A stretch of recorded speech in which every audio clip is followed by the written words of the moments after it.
Aujourd'hui, j'ai décidé de vous faire un petit cadeau à vous tous qui me suivez régulièrement. Pour beaucoup, il est difficile de rentrer dans une tendance et de faire un trade en début de tendance, etc. Alors, cette méthode que je vous présente ici, donc elle a l'avantage donc d'avoir d'abord un indicateur entièrement programmé qui va vous permettre de savoir où vous êtes, où vous vous situez.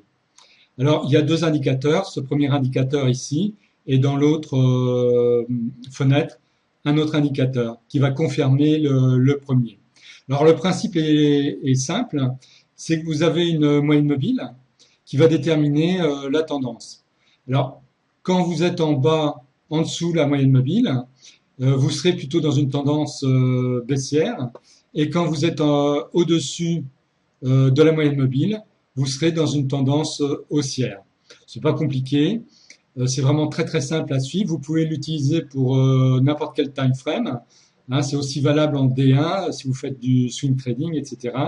Vous pouvez l'utiliser pour le forex, les futurs, les CFD, les indices, enfin tout ce que vous voulez, à condition que ça tourne sur une plateforme MT4 car les indicateurs sont créés pour ce type de plateforme. Alors rentrons maintenant au niveau des règles. Alors c'est simple. Si vous avez une bougie qui clôture sous la ligne bleue, donc cette moyenne mobile là, c'est que normalement vous rentrez dans une tendance en vente. Ensuite, il va falloir vérifier ce qui se passe avec l'indicateur en dessous.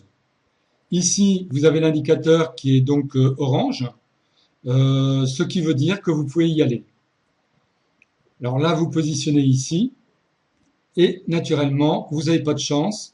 Les cours remontent et repassent au-dessus, comment on s'appelle, de la ligne bleue, de la moyenne mobile bleue. Dans ces cas-là, vous arrêtez votre trade. Moi, je préfère commencer l'exemple avec une perte, juste pour vous rappeler que pour toute méthode, on ne gagne pas à tous les coups.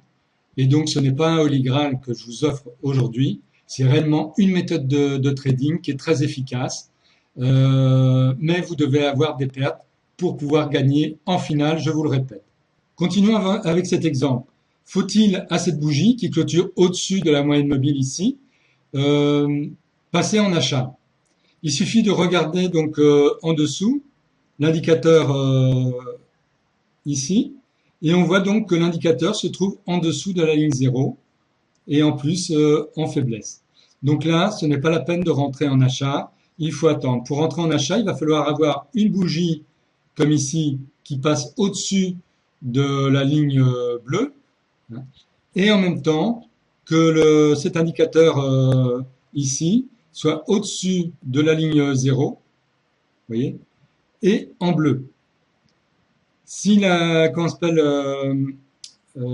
cet indicateur était par exemple en gris ici, il faut attendre car là ça correspondrait à un retracement, comme ici un début de retracement. Ici, quand vous êtes en orange, quand vous avez une ligne grise qui apparaît, un gris verte, cela correspond à un début de retracement.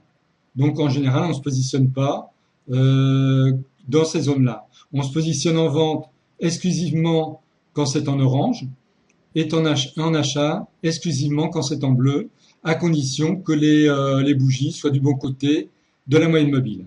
Avant d'aller plus loin, parlons un petit peu du stop loss, car c'est important de vous protéger en cas de retournement de tendance.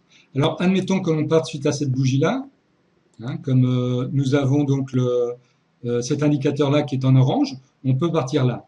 Alors, dans ces cas-là, le stop loss, on va le placer au-dessus du plus haut des trois dernières bougies, y compris donc la bougie signal, celle-ci. Donc, 1, 2, 3. Le plus haut est ici, donc le stop loss sera à ce niveau-là. Alors, passons maintenant donc au take profit, ce qui est logique. Alors, le take profit, ça va dépendre un petit peu de votre façon d'être, hein, de votre agressivité ou non sur le trading. Si vous voulez faire du court terme, il suffit de regarder le graphique dans le passé. Et donc, par exemple, ici, vous voyez que vous avez déjà une ligne de soutien ici. Vous pouvez très bien l'avoir en objectif. Donc, vous le placez ici. Ici, ça vous fait 25 pips. On va dire 24 pips net. Hein. Et vous voyez que si on prend le croisillon, eh bien les cours ont rebondi juste à peu près au même niveau pour repartir en retracement. Ça, c'est une première façon de faire. Une deuxième façon, ben, c'est de laisser courir jusqu'à temps que vous semblez voir vraiment un début de retournement de tendance flagrant. Donc ça, c'est à vous de voir après. Par exemple, ici, vous pouvez vous arrêter puisque vous êtes comment s'appelle dans un retracement. Vous voyez, la ligne est en gris vert ici. Et donc, ça indique que l'indicateur a détecté que vous étiez en retracement.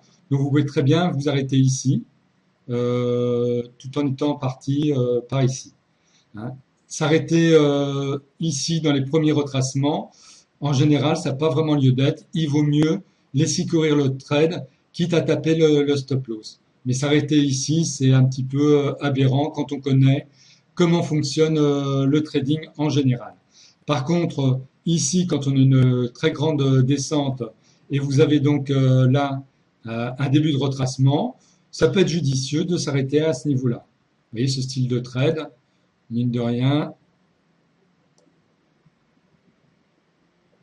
ça aura généré 138 pips, disons 137 pips à peu près net, ce qui est pas trop mal pour un trade comme ça. Là, on est en H1. Alors, faut-il reprendre, comment s'appelle, repartir dans une tendance? Alors moi je dirais oui, mais attention à des points de détail qui sont basiques, mais que je vous rappelle. Ici, avec cet indicateur-là, vous pouvez savoir si vous êtes en divergence ou pas. Donc on prend par exemple ici le croisillon. Si on trace de là à là, on voit qu'ici on est en divergence. Donc à ce niveau-là, vous repartez pas en vente. Vous allez dans ces cas-là repartir en vente quand vous allez avoir un histogramme de cet indicateur-là, voilà, qui va dépasser donc le plus bas de celui-ci. Donc vous voyez, c'est ici. Et donc à la bougie suivante, vous pouvez partir. Et là, vous serez en sécurité car vous ne serez plus en divergence haussière. Et vous voyez, celui qui partait là, ben, ça fait plus de 100 pips, il y avait 100 pips à faire, sans problème, et en sécurité. Alors en achat c'est la même chose. Je ne vais pas refaire tout le graphique, vous verrez par vous-même. Là, par exemple, ben là, vous pouviez très bien partir en vente.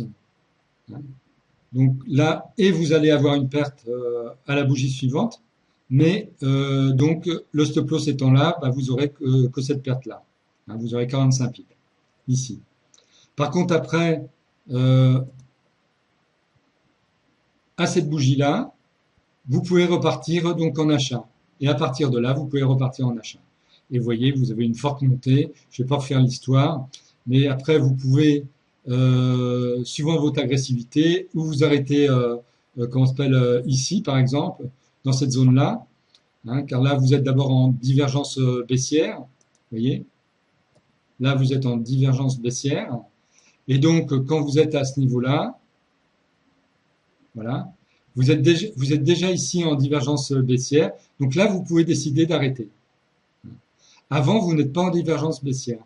Il va falloir qu'il y ait, vous voyez, une autre montée pour pouvoir tracer une ligne ici. Mais quand vous détectez une divergence baissière alors que vous êtes en achat, il vaut mieux vous arrêter. Et vous voyez que là, il valait mieux vous arrêter puisque de toute façon, après, ça fait du ranging. Ensuite, là, c'est repassé en dessous de 0, donc vous voyez, c'était pas terrible. Mais on était toujours en tendance haussière grâce à cette moyenne mobile qui est tracée ici. Après, on pouvait repartir en achat ponctuellement. Donc ici, on pouvait repartir en achat. Et là, tant que... alors là, c'est toujours pareil. 1, 2, 3, le plus bas est ici. Le stop loss aurait pu être tapé. Vous voyez, ça marche pas à tous les coups, mais il vaut mieux avoir des méthodes bien cadrées qui vous permettent en fait de prendre vos pertes quand vous devez prendre vos pertes et d'avoir vos gains quand vous pouvez avoir vos gains. Vaut mieux après avoir par exemple une bonne tendance, vous rattrapez sur les bonnes tendances. Vous en avez beaucoup, donc c'est pas, vous voyez, hein, il y a énormément de bonnes tendances. Donc essayez d'être sélectif, sortez de vos trades quand vous devez sortir de vos trades. Hein, n'hésitez pas. Il n'y a que comme ça que vous réussirez dans le trading. Alors pour ceux qui possèdent mes méthodes formation Forex ou par exemple la formation Ishimoku Kinkoyo, utilisez l'utilitaire de Money Management que je vous ai donné dedans, car c'est vraiment très adapté. Vous collerez exactement au risque suivant votre graphique. Et en procédant ainsi, vous serez sûr d'être gagnant en finale et donc en finale de faire partie des 5% des traders gagnants. En fait, pour faire partie des 5% des traders gagnants, il ne faut pas grand-chose. Il faut une méthode simple, comme ici, un bon money management, s'y tenir, sortir quand on doit sortir du trade, et ce n'est pas plus compliqué que cela. Alors, si vous souhaitez recevoir les deux indicateurs ainsi que le template de cette méthode, vous cliquez sous la vidéo et donc vous inscrivez. Je vous enverrai donc les deux indicateurs ainsi que le template. Par contre, je vous demanderai en retour de m'envoyer un petit email pour me dire si cette méthode vous convient et si vous avez réussi à faire des profits avec, c'est toujours encourageant d'avoir un petit retour.